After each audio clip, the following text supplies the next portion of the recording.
Ghost in the Shell is an amazing franchise made up of both movies, TV series, OVAs, and games. And it all stems from a short manga created by Masamu Nishiro back in the late 80s, which set the baseline for the setting, though Gits has pretty much taken on a life of its own outside of the manga. Gits is a franchise that I love a lot. The different takes on this cyberpunk setting, with cool characters like the Major Motoko Kusanagi, and filled to the brim with symbolism and psychological ideas like identity, is what makes this franchise so great to me. Yes, it isn't always good, like with Arise, but it always seems to be at the very least enjoyable to watch. Or at least that's what I used to think. But then Netflix dropped the first 12 episodes to their take on Ghost in the Shell in the form of Standalone Complex 2045, a sequel to the Standalone Complex TV series. What's good, guys? I'm the Anime Top Scholar, and today we're going to be taking a look at Ghost in the Shell, as well as the first 12 episodes of Netflix's new take on Gits, and talk a bit about what they get right about this series, as well as what they get wrong. Before we start talking about Standalone Complex 2045, we need to talk a bit about what I think Gits' strengths are, so that we can establish a baseline to work with when we tackle 2045. And I will predominantly be talking about the anime, as that is what I know the most about. Ghost in the Shell is a series with a very grand scope. Its influence has carried far and wide and has inspired many films, like the Wachowskis' The Matrix and Steven Spielberg's AI. Mamoru Oshii's Ghost in the Shell is very well revered by people in the movie industry, and with good reason.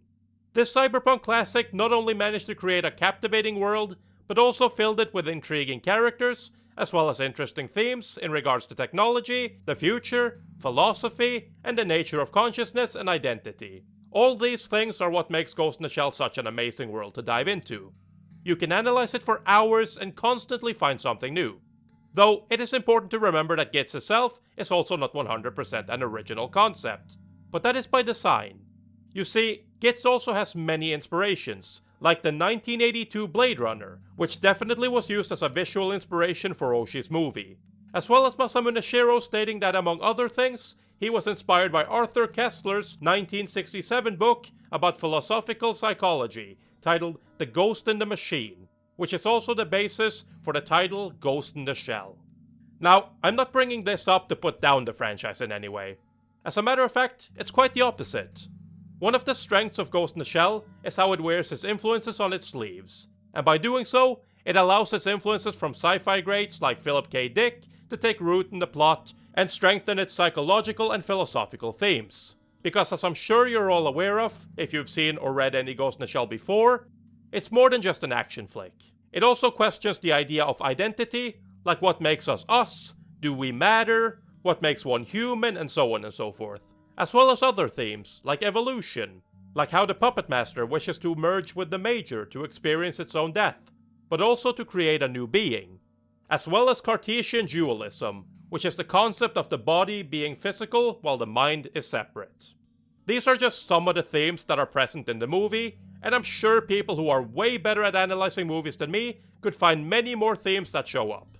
But the reason why I bring this up is because these are all things that in one way or another makes its way into pretty much everything Ghost in the Shell related.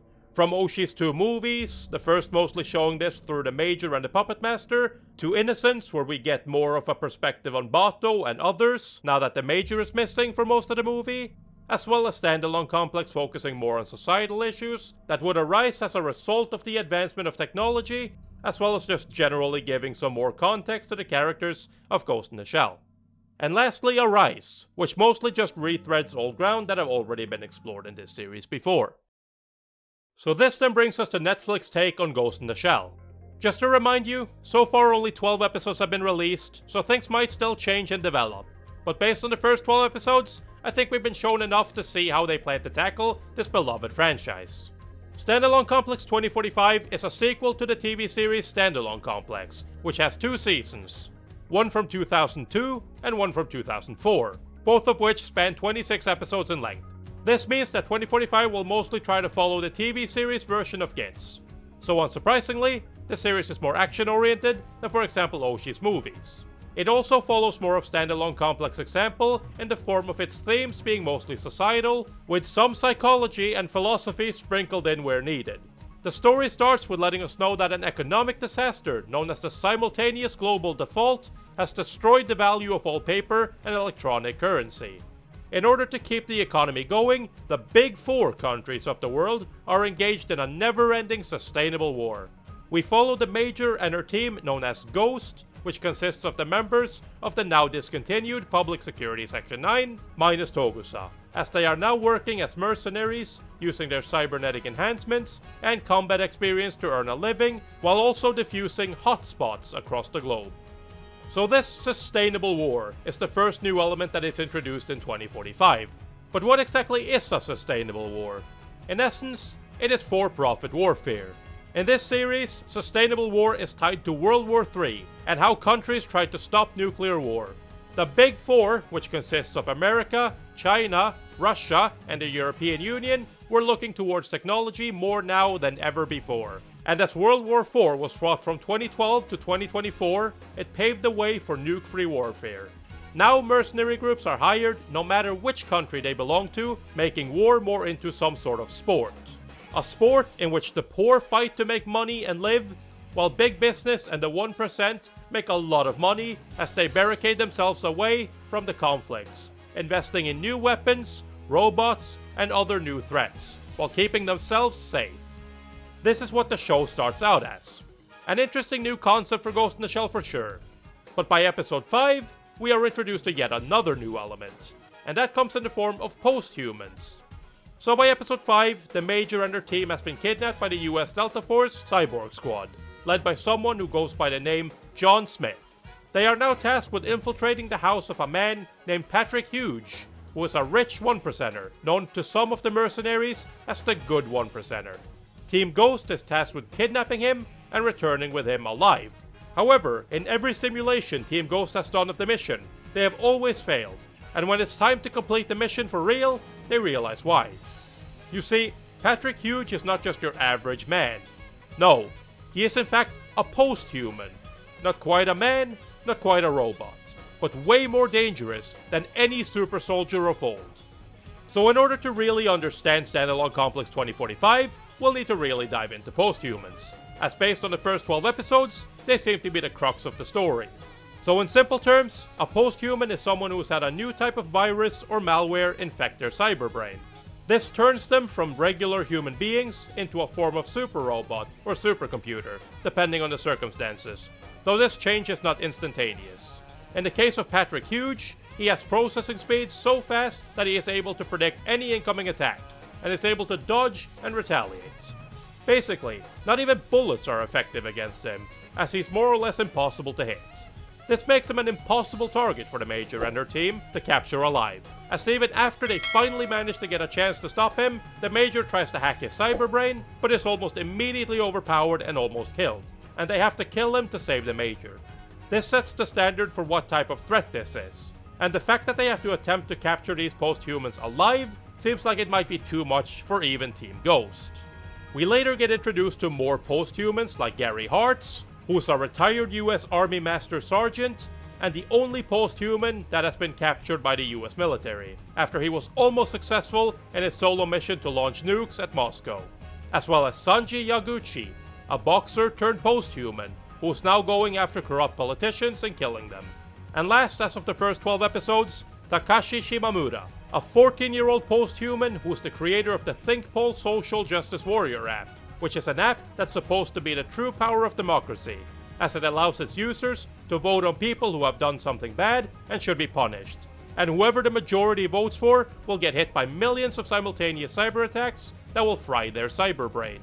These are all interesting concepts that, if they are able to expand upon it in the second half of the series, Standalone Complex 2045 could turn out to be a decent show in the end. But sadly, as of right now, I am less than convinced by this show. Okay, so now we have got to the point where I talk about the problems of Standalone Complex 2045. And first up, let's address the elephant in the room, the CG. Yes, this is a full CG anime, but not the good kind. The stiff and almost lifeless animation really sticks out like a sore thumb.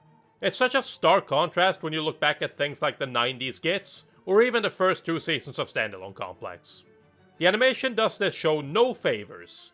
Even during fights, it just looks stiff and slow, and I honestly can't see any merits to making this show full CG. The best I can say about the CG in this show is that it's at least not as stuttery as anime CG often is. But for as bad as the CG is here, that's not even close to being this show's biggest issue. Other issues I have with this show comes up already in episode 1, but we also get a scene that looks straight out of Mad Max. It really gets the show off to a bad start, as you're not quite sure what to expect. Is this Ghost in the Shell or Mad Max? Again, referencing other pieces of media is nothing new to Gits, and when done well, it can be used to really flesh out the story being told. But here, it just feels so disingenuous. Like they slapped it in because people will think it's cool. And that really is my main problem with 2045. It takes a lot of notes from Gits, as you would expect, and tries to copy the series' use of references. But more often than not, it just falls flat. Like in episode 12, while they are investigating the post-human Takashi, we get to see part of Takashi's past, and one of the scenes we see is when Takashi comes across a copy of George Orwell's 1984, and a part of the episode becomes about Takashi reading it, and then trying to return the book to its owner. It's this ham-fisted approach to references that ends up hurting the show more than anything. Last thing I wanted to touch on is how hard this show tries to seem relatable to what is currently going on in the world, touching on topics that are relevant to us right now. Inequality, oppression, capitalism, the top 1%, all things we recognize, as these have been and still are hotly debated topics. Wanting to explore these things through the lens of Ghost in the Shell could definitely work, and I'm not going to completely write it off yet, as there are still more episodes to come in the future. But as of now, I have to say that I feel like their approach to these topics feel very lackluster. Because let's be real, how are we supposed to take it seriously when the mercenaries we see fighting in this sustainable war are ex-college football players, still wearing their uniforms and other such nonsense? It just makes it all feel like a parody. The same thing goes for the introduction of the secret agent, John Smith. As of right now, he just feels like your stereotypical top secret guy, and adds basically nothing to any scene he's in. Not to mention his weird choice of words at times. Like when he orders Tate, the president of Japan, to spread fake news to hide the fact that his father-in-law was killed by a post-human. Why not just tell him to cover it up? Oh yeah, right, cause fake news is a hotly debated topic right now. It just feels way too dumb. So basically, Standalone Complex 2045 feels like a cheap parody of Ghost in the Shell. It tries way too hard to be relatable, and fails to really capture the charm of Gits. It has some interesting ideas that could have made for an interesting story, but ultimately, I feel like it just falls flat at pretty much every corner. Is it a total failure? No. The VAs did a good job, and the charm of Major Motoko and her crew are still shining through. But in the grand scheme of things, they can't exactly save the story. It's a shame, because I was hopeful that at least they'd be able to deliver a decent sequel to Standalone Complex, even with that CG. But ultimately, in my eyes, it fails at convincing me that this was even a story that they felt very passionate about telling. Alright, so those are my thoughts on Ghost in the Shell and the new Netflix adaptation, Standalone Complex 2045. I hope you found this video interesting and understand where I'm coming from. But even if you agree or disagree with me, I'd love to hear from you in the comments on what you think. At the end of the day, this is just my opinion on the show, and you don't have to agree with what I said. Anyways, I hope you've enjoyed this video. If you have, then don't forget to leave a like, comment, and subscribe for more anime-related content from the Anime Top Scholar. Peace!